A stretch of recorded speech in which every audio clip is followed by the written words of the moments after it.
আমার আল্লাহ বলে এই জমিনটা আমি পুরায়া তামা বানা দিব। এই জমিনের মধ্যে যত পানি আছে পানিগুলো আমি আল্লাহ পুরায়া ছাই বানায়া দিব। যেদিন কিচ্ছু বলতে কিচ্ছু থাকবে না, সেদিন থাকবে শুধু আমার আল্লাহ।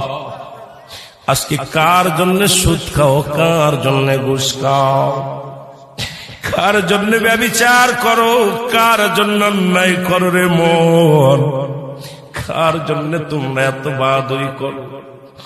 আরে আজকে একটা কথা বলতে গেলে কষ্ট হয়। এই জমিনটা আল্লাহ পুরায়া তামা বানায়া দিবে। এই জমিনের মাটিগুলো পুড়ে হবে তামা। এই জমিনের যত পানি আছে পানিগুলো পুড়ে হবে ছাই।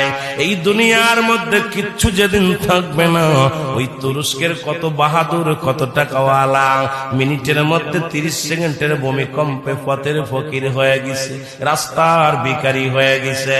আজকে তুমি দুনিয়ার মধ্যে কতই না মস্তানি করলা, এই দুনিয়ার কিচ্ছু নিয়ে যেতে পারবা না।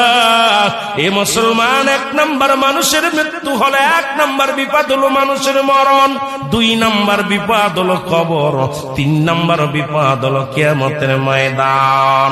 একবার কেন চিন্তা করো না রে মন, একবার 1 নাম্বার মরণ, 1 নাম্বার বিপদ হলো মানুষের মরণ। এই মরণের পেয়ালা পান করতে হবে, এর মধ্যে কোন সন্দেহ নাই। জোরে জোরে চিল্লায় বলা যাবে না, ঠিক কিনা?